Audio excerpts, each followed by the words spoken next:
Nous sommes à un moment crucial de la lutte du peuple mozambicain contre l'agression perpétrée contre nous par des groupes terroristes et dans le cadre de la solidarité régionale, nous recevons le soutien de certains partenaires étrangers. Au Cabo Delgado, les incursions des terroristes ont entraîné la mort de plus de 2000 de nos concitoyens. Parmi les barbaries, on distingue des actes de génocide tels que celui qui s'est produit en avril 2020 lorsque les terroristes ont assassiné 52 jeunes dans le village de Sitati, dans le district de Mundjumbe.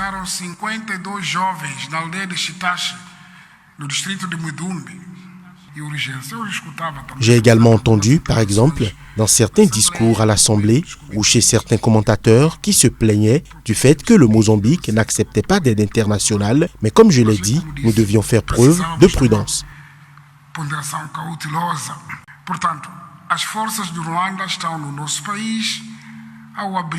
Par conséquent, les forces rwandaises sont dans notre pays en vertu de l'accord de sécurité bilatéral entre nos deux pays. La participation du Rwanda s'inscrit dans le cadre du principe de solidarité pour une cause noble et commune. C'est pourquoi il n'a pas de prix.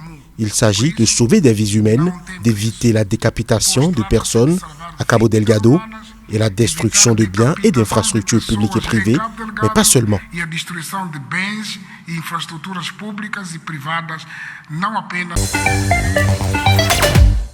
Le calendrier officiel des élections en Somalie prévoit le démarrage du processus ce dimanche avec l'élection des sénateurs, suivie par celle des membres de la Chambre basse du Parlement en septembre.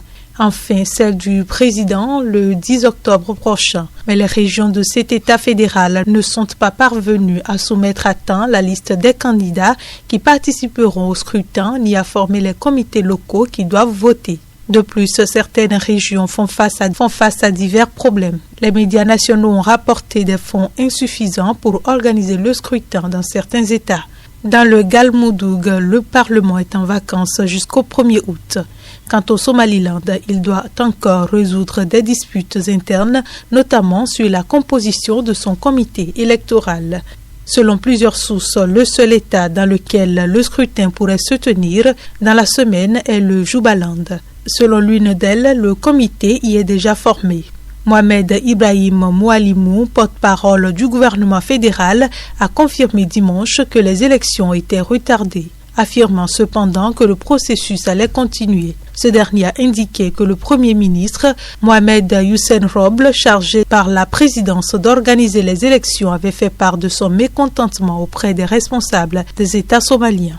Il a appelé à l'accélération du processus et à résoudre les problèmes techniques et les leaders en sont convenus. Selon le complexe système électoral somalien, des délégués spéciaux investis par une myriade de clans et de sous-clans au sein de chacun des 5 États fédérés choisissent les parlementaires qui eux-mêmes désignent le président. Selon la nouvelle loi, le président de la Commission électorale nationale indépendante CENI ne peut être proposé que par les confessions religieuses. Le secrétariat technique de la plateforme des confessions religieuses ayant reçu les candidatures ce lundi, la première réunion des 8 membres du secrétariat technique s'est tenue ce mardi matin pour décortiquer toutes les candidatures à la lumière de la Constitution, de la loi électorale et des principes moraux. Les chefs religieux qui composent la plénière devront donc donner un ou plusieurs noms à la commission de l'Assemblée qui devra se prononcer sur le candidat choisi. Ils ont jusqu'à mercredi pour déposer les procès-verbaux de désignation à l'Assemblée nationale. La tâche ne sera pas facile suite aux menaces qu'elles disent subir de la part des politiques. Et les chefs religieux ont réaffirmé le besoin d'un candidat déterminé avec une éthique sans faille, ayant une maîtrise de la gouvernance électorale et un courage exceptionnel pour proclamer les véritables résultats issus des urnes.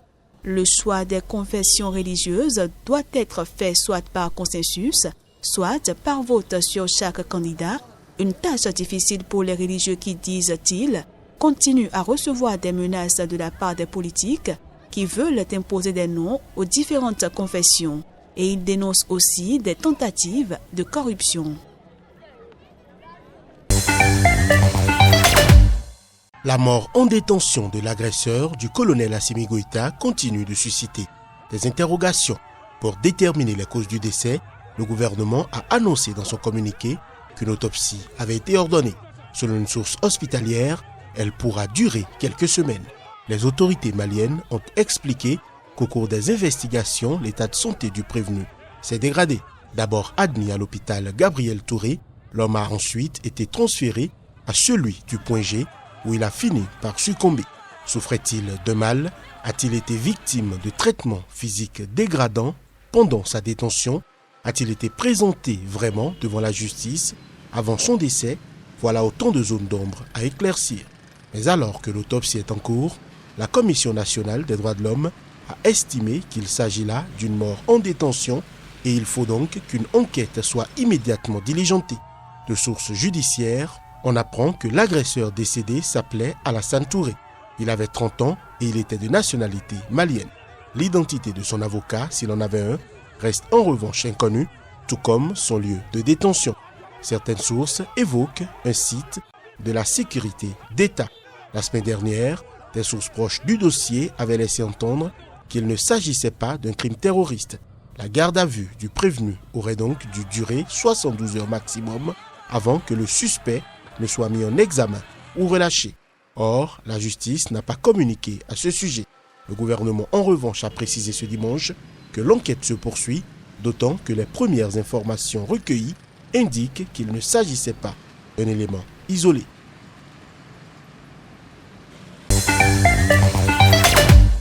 Sur le perron du palais présidentiel, Alassane Ouattara accueille Laurent Gbagbo. Leur dernière rencontre remontait au 25 novembre 2010, date à laquelle ils s'étaient affrontés dans un débat télévisé quelques jours avant le second tour de la présidentielle. Cette élection avait débouché sur une grave crise, faisant 3000 morts, née du refus de Laurent Gbagbo de reconnaître sa défaite. Laurent Gbagbo avait ensuite été arrêté et poursuivi devant la Cour pénale internationale, la CPI, pour crimes contre l'humanité. Mais définitivement acquitté en mars par la justice internationale, il a pu faire son retour en Côte d'Ivoire le 17 juin dernier, grâce au feu vert du président Alassane Ouattara. Laurent Gbagbo s'est d'ores et déjà placé en opposant au chef de l'État, en l'appelant notamment à respecter les textes en référence à sa réélection en 2010 pour un troisième mandat controversé au cours d'une présidentielle boycottée par l'opposition qui jugeait ce nouveau mandat inconstitutionnel. Si cette condamnation était confirmée, ce pays d'Afrique centrale sera le premier à bénéficier du mécanisme de restitution aux populations des biens mal acquis. Le fils du président équato-guinéen, reconnu coupable une première fois en 2017, a été condamné en appel à Paris le 10 février 2020 à 3 ans de prison avec sursis, 30 millions d'euros d'amende et la confiscation de tous ses biens saisis lors de l'enquête. Son avocat, maître Emmanuel Marcigny, avait annoncé dès le lendemain former un pourvoi en cassation. Théodorin Obiang, 52 ans, chargé notamment de la défense et de la sécurité de son pays, est connu pour son goût du luxe et ses vacances somptueuses. La justice a estimé à 150 millions d'euros les sommes blanchies en France. Théodorin Obiang s'est notamment constitué un parc automobile évalué à 7,7 millions d'euros, composé entre autres de 3 Bugatti, une Rolls-Royce et 2 Maserati. Parmi les biens saisis lors de l'enquête judiciaire figure un luxueux immeuble situé avenue Foch, dans l'un des quartiers les plus chics de Paris. L'hôtel particulier, estimé à 107 millions d'euros, a été au cœur d'un bras de fer entre la France et la Guinée équatoriale. Malabo avait contesté devant la Cour internationale de justice la confiscation de la bâtisse, arguant qu'il s'agissait de l'ambassade du pays. La plus haute juridiction des Nations Unies a rejeté cet argument en décembre 2020, donnant raison à Paris qui soutenait que l'immeuble n'avait aucune vocation diplomatique et servait de résidence à Théodorin Obiang. Le tout nouveau mécanisme de restitution des avoirs saisis dans les affaires dites de biens mal acquis de dirigeants étrangers adopté par le Parlement le 20 juillet permet de rendre aux populations les recettes provenant des biens confisqués aux personnes définitivement condamnées pour blanchiment, recel, etc., au lieu d'être absorbés dans le budget de l'État français. De nouvelles recherches d'Amnesty International, notamment l'analyse d'images satellitaires, ont révélé l'ampleur dévastatrice des destructions causées par le conflit en cours dans les régions anglophones du Cameroun, écrit l'ONG dans un nouveau rapport.